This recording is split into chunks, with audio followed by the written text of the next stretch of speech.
Welcome back to the Hey Baby Live podcast. I am your host, Miss Amber Kinney, and tonight I have a special guest here with me, Miss Visa of Blackgrlthings. Honey, how are you doing? Hey everyone. Good to be here. Glad to meet you virtually. Yeah, so I'm excited. We gotta meet in person. Like, I'm already dead set on doing the hiking thing with y'all. Like, I'm already gearing up to do that. Oh, come on. That's a fun time. And I saw y'all hiking instructor too, so I was like, good Lord. Like, he's a guest. Yes, and yes. Listen, I said, I see what y'all doing out here. Y'all enticing people in all kinds of ways to get on. We're trying to get the ladies out. Health and stuff. Well, I hope he is motivated. Dude, he motivated me. I was like, oh, all right. I see what the temperature is. But it's such a pleasure to have you this evening. I'm so excited to jump into this conversation, and I hope you don't mind me looking at my iPad so we can talk about everything that we no, girl. About. I probably need to pull mine up too, but no, please, good. By all means, listen, because that's exactly why I sent them ahead of time, so we know what we talking about. All right, so tonight we're going to talk about the social media landscape and mental health access. Now, you are a social worker, so that is why we are having this in-depth conversation with you, kind of talking through what social media has done for the mental health field and the impact that it's had on the accessibility of it. So what was your driving force in becoming a social worker? Who did you want to serve and why? So when I first became a social worker, actually, I wasn't a social worker first. I was a criminal justice major in college. And during my schooling, I did an internship with the public defender's office with an investigator. So from there, we were investigating all these cases of juveniles trying to prove, that they didn't do it or whatever. So from there, I became a probation officer, which was essentially case management. And I was helping kids, helping them get what they need to get done, their court ordered stuff done, their community service, their therapy, whatever it was. And then I realized, like, criminal justice is a very underpaid field in that realm. Right. And I decided to go back to school, and social work just fit what I was doing at that time. So for a little while, I was juggling full-time work as a probation officer and doing school as a social worker. And a lot of the projects and prompts that we had to do for our papers and things matched up with what I was doing. It aligned. So I was like, oh, this is perfect. But during the course of my schooling, I got an opportunity for a scholarship to work in child welfare. So that is how I transitioned into real social work within the child welfare realm. And I've pretty much been doing that ever since.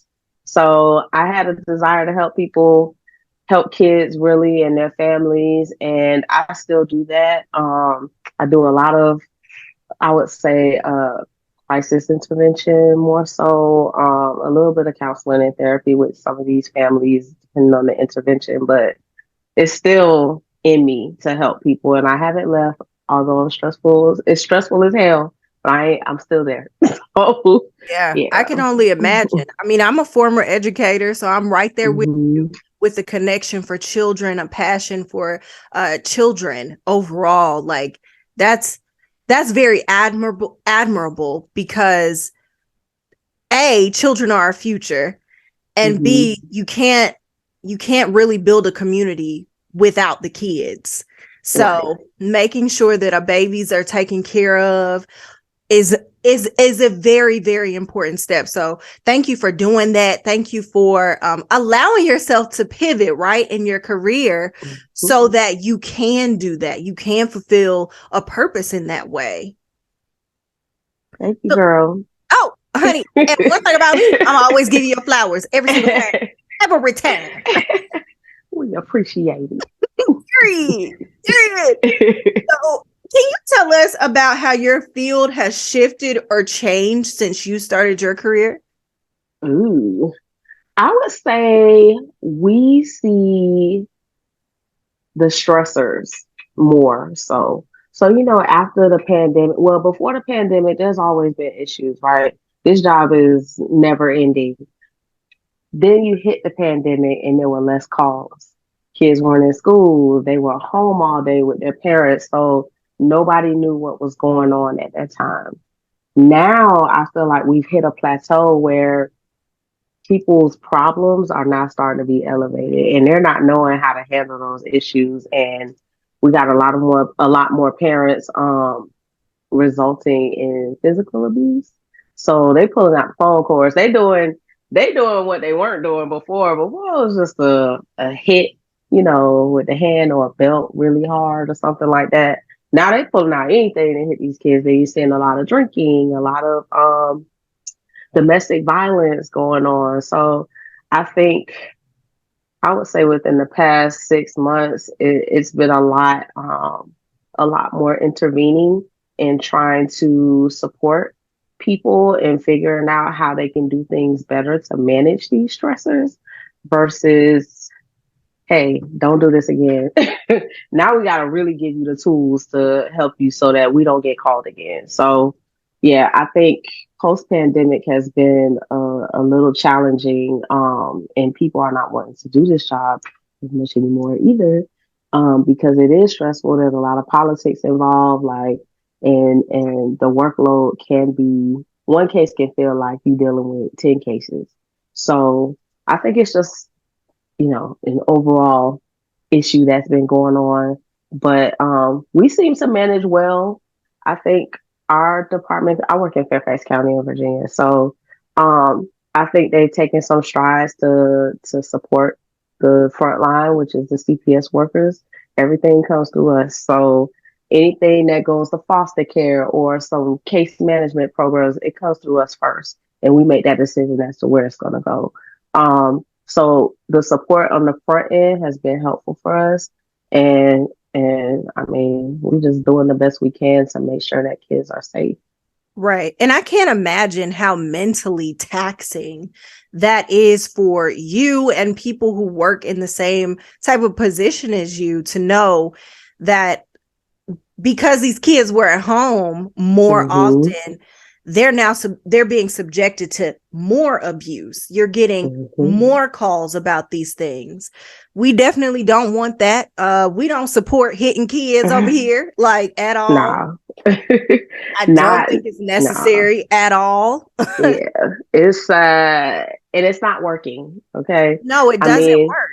I think we talk about it so much from growing up and what we experienced and how our mama used to do this and our daddy used to do this, but that stuff does not work for these kids now. It doesn't.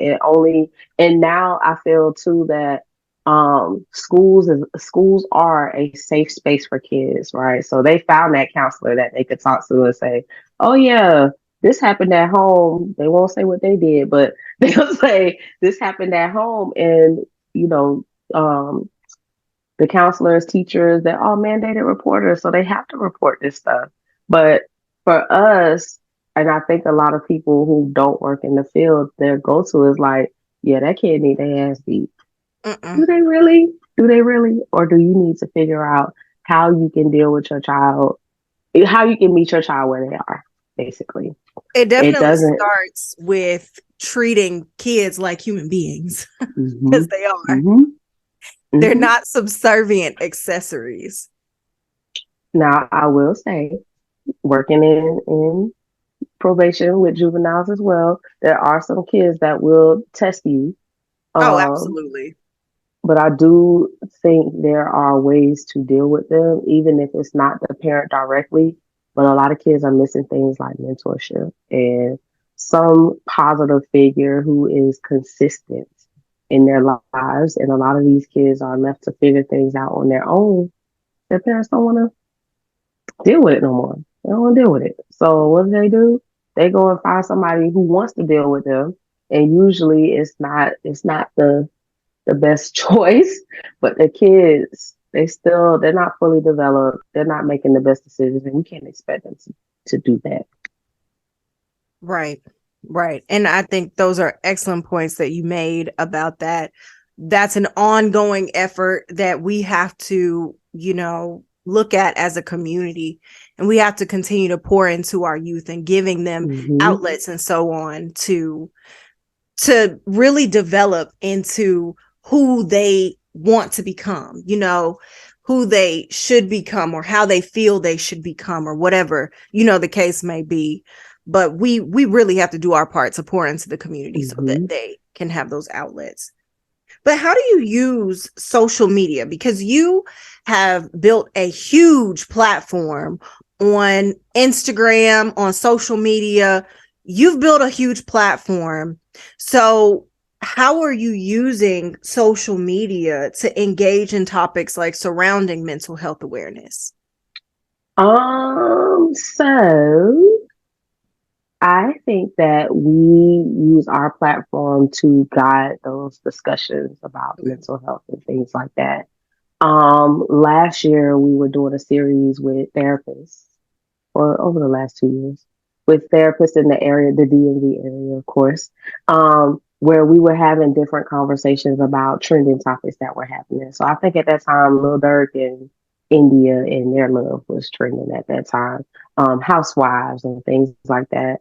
I think that when you bring a mental health perspective into some of the hot topics that are going on, it sheds a lot of light as to, I would say, a lot of unbiased light and seeing things more than one way. Because I think when we see stuff on social media, we already got an opinion. Some people don't even want to hear what the other side is. Right. So I think having that dialogue that we were having before, and then creating posts to match it and having that discussion in the comments is helpful with social media and dealing with mental health. I think a lot of people even use social media as their comfort or place of comfort or their self-care to get a laugh or whatever you need from there. I think social media is very multifaceted in what it can offer people. And I think that's a really interesting point that you just made. People sometimes use social media as their form of self-care. And we know that self-care comes in many forms. It's not just bubble baths and candles and getting your nails done, your hair done. Self-care comes in many forms. So I think it's very interesting that you made that connection, that people will often use social media as an outlet for self-care. But what are your thoughts on the impact that TikTok and other social media platforms have had on our ideas about our body image, self-worth, self-esteem? How do you think that kind of ties into this idea that maybe people are using this as an outlet for self-care? So TikTok is a very major platform, and I think a lot of people use it for a lot of different reasons. And even with the ban going on, like I'm a little bothered by it because I go to TikTok for restaurants or new things to do in different areas. Like TikTok is, I mean, any type of social media could be good or bad, right? I think with body image, what we're seeing a lot of is, the conversations about BBLs and natural bodies and things like that. I think that social media in general has created an image of how you're supposed to look.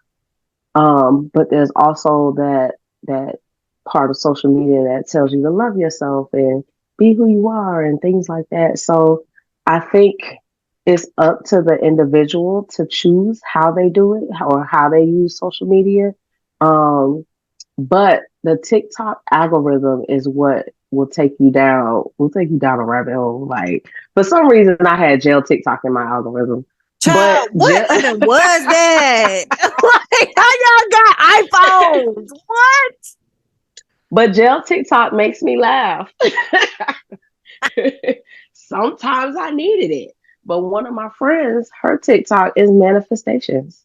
She talks about that a lot. She believes in what the cards are telling her and things like that. So I think that what you're thinking about needs to be typed into your TikTok. And that becomes what you see a lot of, whether positive or negative, funny, sad, whatever.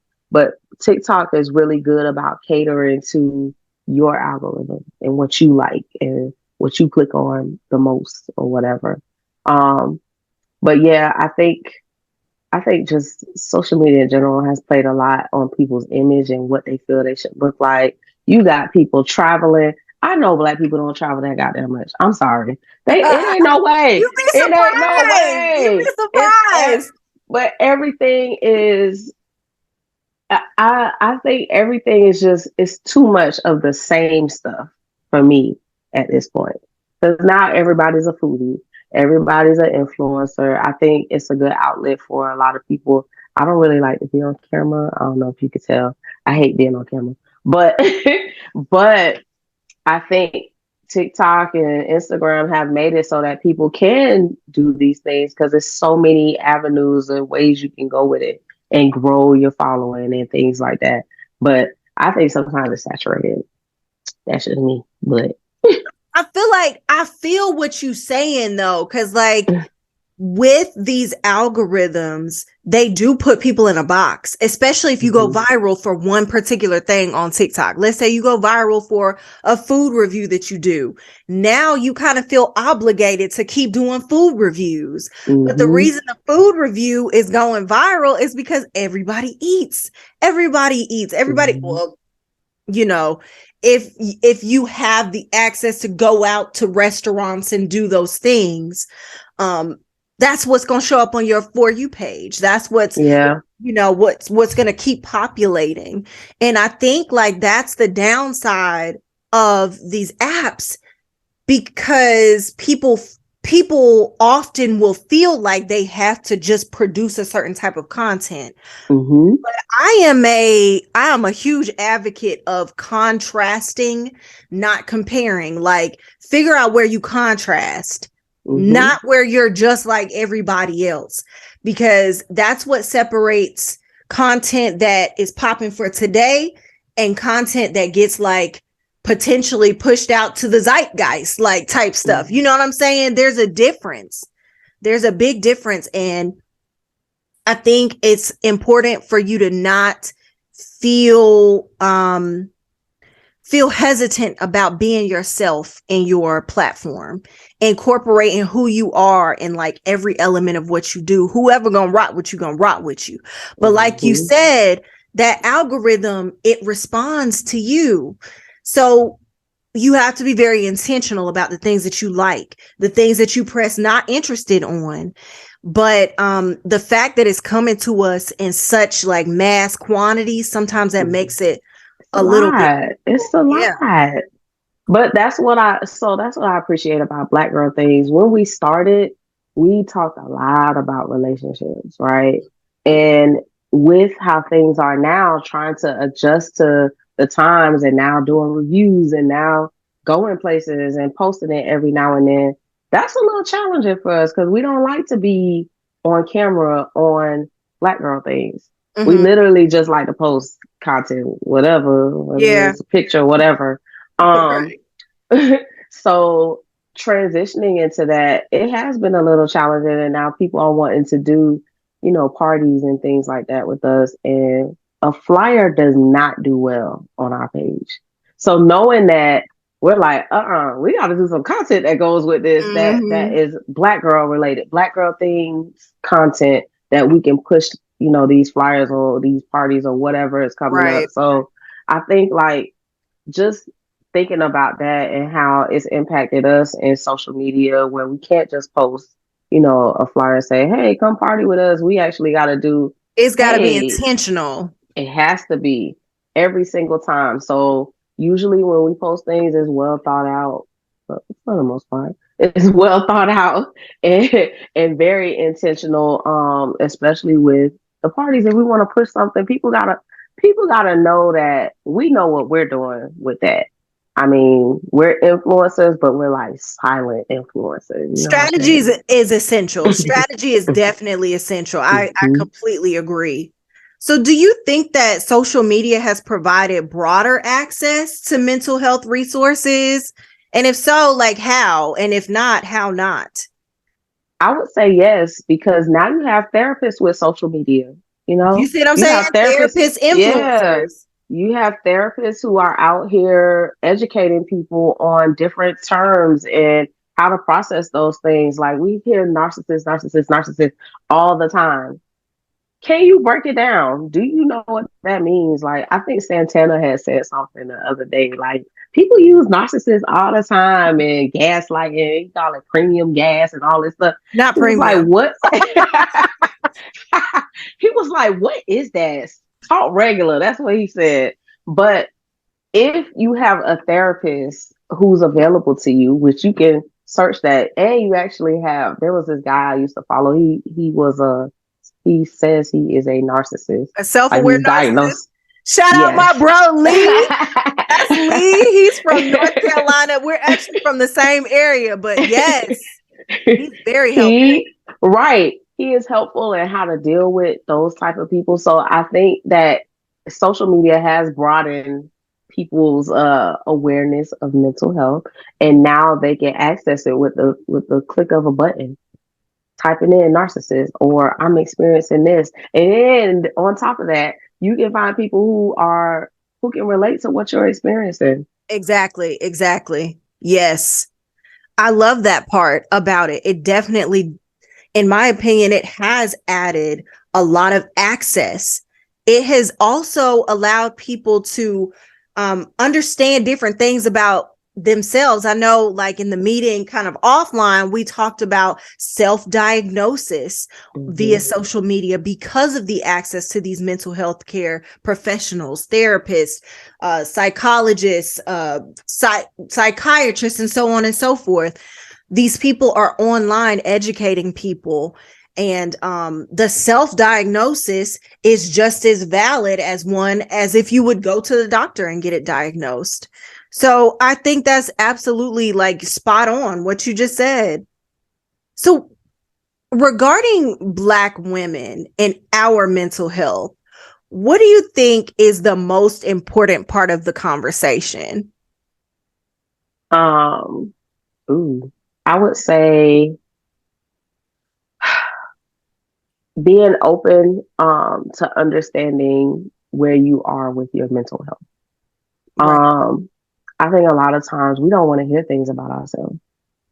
We don't want nobody to tell us about ourselves because we know what we know about ourselves. But I think with therapy, typically you have an unbiased person who doesn't know you like that. They're just hearing what you have to say about it, but they're able to call you out on those things Yes. that you might not be comfortable hearing or that your friends may not have been comfortable saying to you.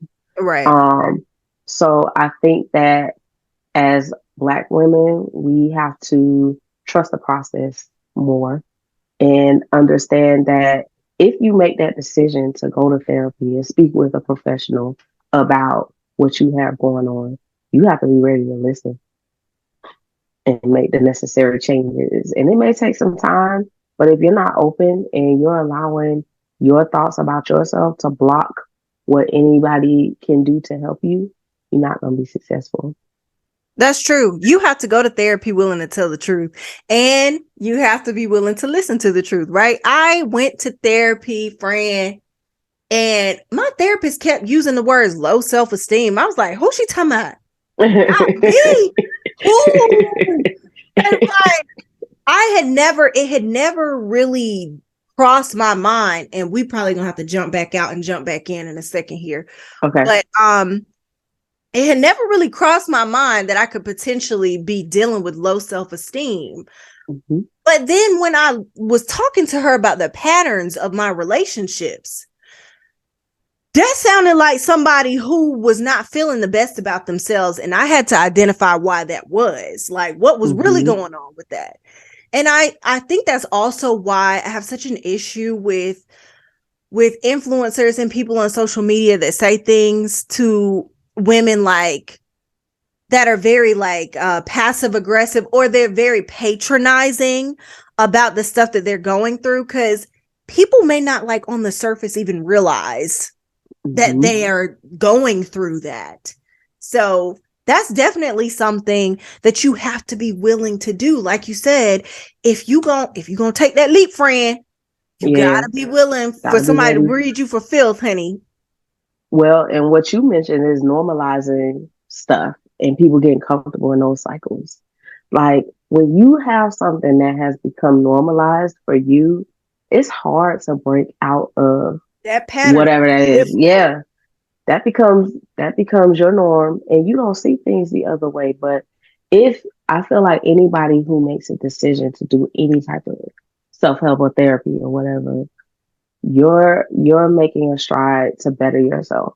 Yeah. You're making that stride to talk to somebody about whatever you're experiencing, good or bad.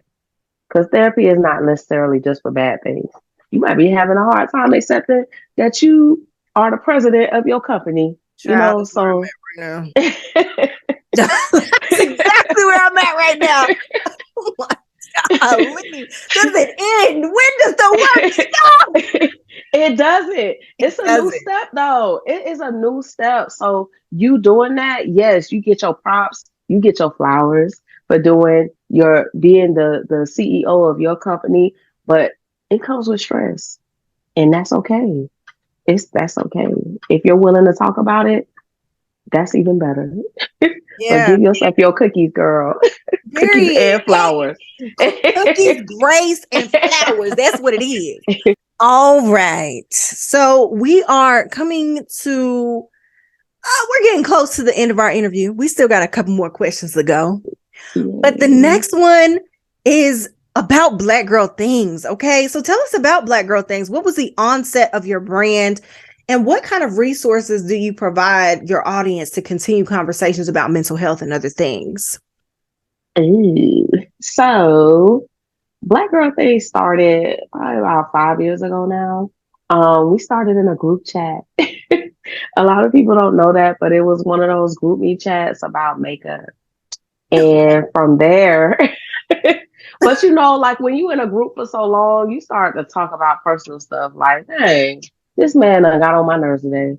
And then you start talking about your family. I think girls had kids when we were in that group. So there's a lot of transitions happening in that group. And from there we were like, other women probably would benefit from these conversations. So we turned the group chat into an Instagram page. Nice. And here we are. We just continue to post about what whatever was going on at that time. And our viral post was a toxic post. It was a post about toxic people, toxic men, toxic women. And that was what took us basically to where we are now. But transitioning into mental health, one of our people on our team is a therapist, or she was going to school to be a therapist and everything. So she took the lead on a lot of the posts regarding self-care, resources, even the series that we did with therapists. She took the lead. Well, she took the lead on reaching out to those therapists, and I held a lot of those conversations with the therapists, kind of to promote those things. So I think that we're more than just a relationship page. It's a lot of dynamics on there. There's mental health. There's where can you go? Restaurant reviews. There's Black girl items or things that you can use. Hair care is self-care. Like, so it just ranges. It's just, I mean, I like that we are that melting pot. So if you want to laugh, you got that. If you want to bash men today, we got that for you. We have a little bit of everything. So this conversation is much needed. We recently posted about some self-care activities for Black girls that, we could be doing, especially to promote mental health awareness. and taking care of yourself in general. Onyx Therapy Group, they're probably one of our biggest supporters. They recently had a mental health fair that, had a bunch of therapists. They had future bands. So just encouraging that within the community as well as on our page is what we try to do continuously. Yeah, absolutely. And that's phenomenal. And you said that, and I kind of want to go back to what you said. You said that one of your most viral posts was about toxic men and toxic women within the community. But it's interesting because those posts do tend to go viral. The podcast episodes where it's talking about these things, it's uncovering these patterns and things in relationships. So I'm interested to know, and you've kind of touched on it, but if you could just kind of expound on it, do you all at Black Girl Things feel like you have a responsibility to help protect the mental health of Black women in the social media hellscape that it is? Absolutely. I think that our role really is to empower and uplift Black women, right? So a lot of our posts, you see a lot of women coming together and having conversations, and we're bonding in the comments, and we don't even know each other. We don't know these people, but they become our friends when they make comments, and we can talk back with them and we can engage in the conversation. Sometimes we get DMs and we're talking to them about things that we post. So I think that as a page for Black women and Black girls, we do have somewhat of a responsibility to keep our page in a way that we are uplifting and we are empowering and we are sharing information that they can share with others that would, help them to empower others going forward. And I love that. I feel that same responsibility with my platform as well, especially with this podcast. The whole idea is to celebrate Black women for our whole selves, like give us a full outlet to be our full selves, because there are not very many spaces that allow us to feel all of the whole range of our emotions, the whole range of what we do, And so I very much identify with what you said, because it is important for us to incorporate these things into our spaces, because we just should, right? So you have these really big platforms that don't feel safe for us. We won't name here. We won't. I ain't gonna say it, but y'all know which ones we talking about. But you want people to be able to comment on your stuff, right? Like if you say something, you want people to come behind you, or whether you're right or wrong, and be able to talk on your platform. So I think that is, just empowering for us to keep doing what we're doing, because women have these conversations within the comment section, and they disagree sometimes, which is okay. We ain't gotta agree with everything we post, but as long as people are continuing to have those conversations and engaging with each other, I think we're doing what we need to do. I agree. And you know what? That's a work in progress. The productive conversations on social media, because we all know that social media does not contain nuance, like at all. It's very much, if you say something that contradicts the it's kind of like a what do they call it, an echo chamber that contradicts the echo chamber of certain conversations, it ain't a conversation no more. Like everybody's dogpiling on you. So it is definitely a work in progress to create those conversations and create those spaces where it's safe to have those conversations. So that's dope that you all are doing that. But what are with that in mind, right? With the idea that a lot of these spaces are echo chambers, they're not safe places for nuance, caveats, and nuances. What are your thoughts on how society views relationships? And how do you feel they are impacting the self-esteem and mental health of Black women? And this is primarily what we see on social media. Just think in the headspace of what we see on social media every day. I think I think we've reached a space where, I mean, we want to be city girls, right? We want somebody to take care of us and provide, and which is fine. But I think we lack, men and women, honestly, lack the desire to truly get to know someone and get to Mm. know who is for them, because we're so focused on what they can do for us. I think relationships in a lot of ways from a social media perspective are doomed because you have a lot of conversations about who pays for this meal and who pays for that and all A this lot of stuff. transactional conversations. They're all transactional, which is the problem. Honestly, nobody is talking about how do you get to this level of love where you can't love this man no more. Like, nobody's talking about that. Nobody's talking about the butterflies that this person gives them. They talking about what can this person do for us. So I think when you look at relationships now, and oh, don't forget the Love and Hip Hops, Child, I don't the watch the show. I can't do it. Housewives, all I those cannot. things that are on that are being showcased on social media are very negative relationships. I don't think I've seen one positive relationship on there. They all start off toxic. They all Mm. start off with somebody cheating on somebody.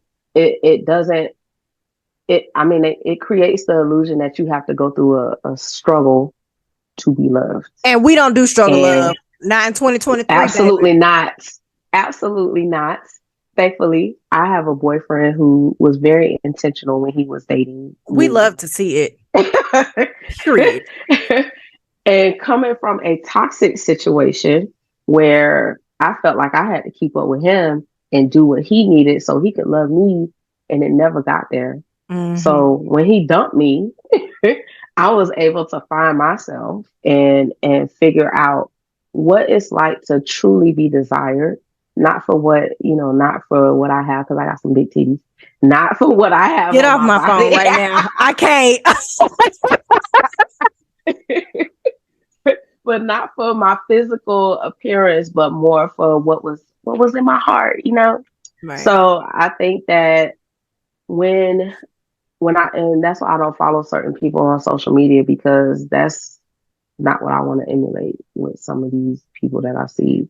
I think that when you take a step back and really do some self-reflection, therapy, talking through it, you can realize that just because he does, XYZ for you doesn't mean that he is going to love you correctly or truly desires you. That may be his thing, his kink.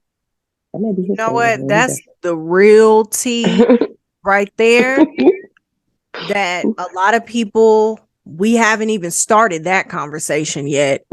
But I was just talking to one of my girlfriends yesterday, and I told her that I got out of a toxic relationship as well. And I've decided to be intentionally single because I knew there were some things that I needed to identify, i.e., my core values in a relationship, right? Before I decided to start dating again. When I identified my core values, I also started to trust myself more with my discernment.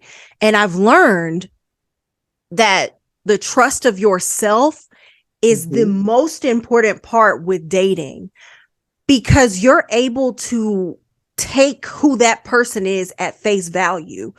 You don't try to create no extra story in your head about who this person could be, what they ain't, what they're gonna be tomorrow. It ain't none of that. It's, oh, you didn't hold the door open for me. I don't like that, because I like generous men, and generous men are typically thinking about these things. Now, you can't, put it on all of them, but like typically a generous man, he's thinking of these things. Typically, a generous man is not going to get you to the first date and then flip the script on you. A kind man, a thoughtful man, he's not doing that.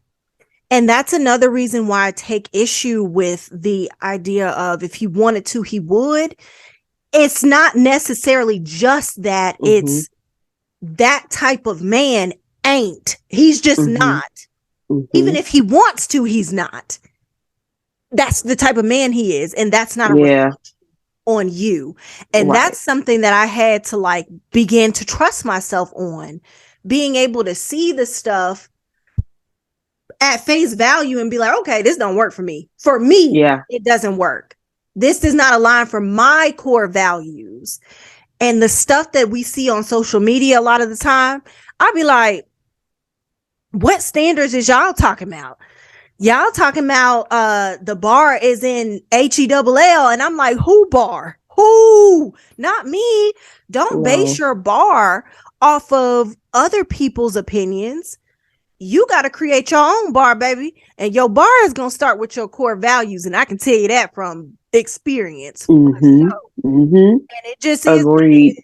Your standards are going to be your standards, and your standards do not have to emulate, mirror anybody else's standards. And also when you begin, and this is a nugget for y'all, take this home with you. When you start to trust yourself and understand who you really are, you will not fall in love with somebody who's just trying to mirror your personality back to you. You will catch that thing from a mile away, truly. Anyway, child, we done went off on a tangent. But it was a good tangent, though. Somebody needed to hear it. Somebody needed to go to church this evening. And that was it. Okay? Listen to me. What type of impact do you feel certain Twitter conversations, and we kind of like, we touched on this, but we're going to jump in a little bit. What type of impact do you feel certain Twitter conversations have on Black women in relationships? Do you think it creates a sense of jadedness in us? I'm kind of old, so I don't really do Twitter like that. Okay. But no, I feel you. It be on Instagram, TikTok. You know, they'll take the podcast and put it on different platforms. You know, they do. I feel that Twitter, I think people are a bit more vocal on Twitter, and there's a lot of conversation, that a lot of back and forth with people and bickering. And when I do see Twitter conversations, I'm just like, here go another think piece. Like, shut up. They just do too much on Twitter. I don't know. I feel like I appreciate all platforms because they allow people to vocalize different things. But Twitter, a lot of the conversation on there is just a lot of riffraff. Like, it's a think piece, but it's not a well thought out think chatter. Piece. Right. You just want to say something just to say something. Yeah. It just doesn't make sense. I think, get rid of Twitter. Twitter is my least favorite app. Sorry, like I do not like Twitter like that. I'm on there, every now and again. I'll interact, but again, curating that algorithm, because I be so tired of seeing these conversations, and it's like, why is y'all tweeting about this at 6 o'clock in the morning? Like, I don't understand. I do not get it. I don't get it. Twitter does not make sense. Spiritual Word is infamous for reposting stuff from Twitter. Yeah, and the only time I go on there, Spiritual Word, because it ain't so spiritual. However, they post a lot of the tea from Twitter on there, and when I see it, I'm just like, ugh, here we go again with Twitter. Yeah. But I think the Twitter chatter is the conversations that we're tired of. We are. The text messages, we don't know if they're real effect at this point. The BS text messages about men getting upset because a woman won't come over. It's like little stuff like that where I'm like, I be wanting to ask them how old they are. Right. Like, is y'all in the 12th grade or something? Like, what is this? These conversations, they're elementary. They don't make sense. And at this age, like, I'm not going back and forth with no man who immediately can't spell that. Like, why you gotta write DAT? Like, that's annoying to me. But somebody entertaining it. It ain't gonna be me. Mm-mm. No, friends. No. We We're can't. not. I can't do it. Let's not do that. Let's not do that. Well, we have one more question here. This interview has been phenomenal. I feel like we've just kind of flown through the questions, but we've got one more. Actually, it's kind of a 2-in-1, but you answer as you see fit.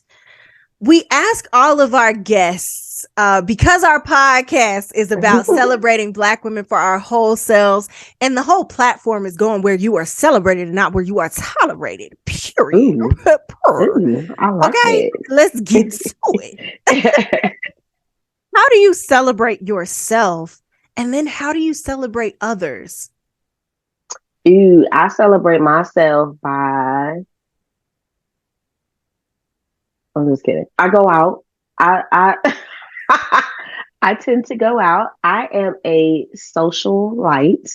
So I enjoy, like when I had a rough day at work, I like to celebrate that I made it through the end of the day. So I go Loved out it. and have a drink. We made it through the end of the day. A lot of times I don't really talk about work with friends and things like that. When I go out, I just like to go out and have a good time. I usually buy something to eat to celebrate myself. Some chicken wings make me happy. Okay. I know that's right. But I just like to do things that fulfill me, and it could be something just as minor as eating some chicken wings because that makes me happy. Or tacos, that's my favorite. And with others, I like to make sure that I'm letting them know that you're doing a good job, sis. Like, you doing what you need to do. I don't think we affirm people enough. We ain't telling them these affirmations. We want to hear them sometimes, or we read them in our daily devotions or whatever, but we're not hearing it from other people. So saying that you're doing a good job is a celebration for at least for my friends. But we also like to go out. Yes, I love to hear it. Mel Robbins says to high five yourself in the mirror every single day. So yes, definitely I'm celebrate yourself and others, and make sure like you're not just taking in all the affirmations. Give some of the affirmations out, friend. Like share, like wait. But it has been such a pleasure talking to you this evening, Visa. Where can everybody find you on social media or your email, whatever you want to let them know? How can they find you? So you can follow our platform at Blackgrl, no I in girl, things. And that's on Instagram. And then we're also on TikTok. We're more active on TikTok. For Black Girl, no I in girl, things too. Yeah, that's where we are. I mean, I'm on Instagram, but I don't know. I don't think I want to give out all that. No. I understand. I get it. But yes, edit that part out. But we appreciate being here on behalf of the gang. There is 4 of us in total. So shout out to Mara, Shannon, Lore, who could not be with us today. I'm holding down the fort. But we appreciate your platform and you hyping up Black women and talking with Black women who are out here making a difference. Yes, all day, every day. That's one thing I'm gonna do is uplift Black women. I'm gonna do it every time. Every time. Okay. But it has been such a pleasure, Visa. And listen, friends, if y'all are not already following the Hey Baby Live podcast on Instagram, you need to do that. It's Hey Baby Live Hey Baby _ live on Instagram. Definitely head on over there and hit the follow button. But you can also follow me on TikTok. I have 2 platforms on TikTok. I just had to think about that. You can find me at Miss Amber Kenny, MSAMBER KENNI. But you can also follow me at Miss Kenny on my other TikTok platform. And that's where you're going to get the combative compliment competition that happens on a daily basis, friends. So if you are not following us on our social media platforms, definitely do so. Thank you all for joining us for this conversation this evening. And I hope to hear from y'all in the comment section. And I hope to see y'all very, very soon on some things that we're doing. Also, join the Hey Baby community so you can stay updated with everything Hey Baby Live. But in the meantime, friends, as always, stay awesome and make sure you are going where you are celebrated and not where you are tolerated. Yes, Period. I'm here for that.